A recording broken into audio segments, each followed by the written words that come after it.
Namaste, global Bangla নিউজে আপনাদের সবাইকে স্বাগতম। আমেরিকান সচিব ভারতের কাছে শুল্ক কমানোর অনুরোধ করেছেন। আজ আমি একটি গুরুত্বপূর্ণ আন্তর্জাতিক বাণিজ্য সম্পর্কিত বিষয় নিয়ে কথা বলতে চাই। সম্প্রতি আমেরিকার বাণিজ্য সচিব হাওয়ার্ড লুটনিক ভারতের কাছে অনুরোধ করেছেন যে তারা তাদের উচ্চ শুল্ক কমাক যাতে দুই দেশের মধ্যে অর্থনৈতিক সম্পর্ক আরও দৃঢ় হয়। তার বিবৃতিতে লুটনিক বলেছেন যে যদি ভারত শুল্ক কমায় তবে এটি একটি বড় বাণিজ্য চুক্তির পথ সুগম করতে পারে। তার বিশ্বাস যে এই পদক্ষেপ বাণিজ্য বৃদ্ধি করবে এবং দুই দেশের সম্পর্ক আরও মজবুত করবে। এই অনুরোধ এমন সময় এসেছে যখন আমেরিকা খুব শীঘ্রই তাদের বাণিজ্য অংশীদারদের উপর, যার মধ্যে ভারতও রয়েছে, পারস্পরিক শুল্ক আরোপ করতে চলেছে।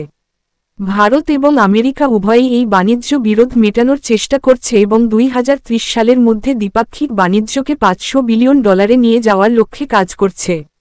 যদি ভারত তাদের শুল্ক কমানোর বিষয়ে চিন্তা করে, তবে এটি বিনিয়োগকে উৎসাহিত করবে, রপ্তানি বৃদ্ধিতে সহায়তা করবে এবং ভারতের বৈশ্বিক বাণিজ্যে অবস্থান আরও শক্তিশালী করবে। তবে সরকারকেও দেখতে হবে যে এই পরিবর্তনের প্রভাব স্থানীয় শিল্প ও কৃষকদের উপর কী পড়বে। আগামী সপ্তাহগুলিতে ভারত এবং আমেরিকার মধ্যে এই বিষয়ে আলোচনা চলবে এবং এটি দেখা আকর্ষণীয় হবে যে এই প্রস্তাব কোনো নতুন বাণিজ্য চুক্তির দিকে নিয়ে যায় কিনা। যাই ফলাফল হোক, এটি ভারতের বাণিজ্য নীতির ভবিষ্যৎ গঠনের জন্য একটি গুরুত্বপূর্ণ মুহূর্ত। ধন্যবাদ।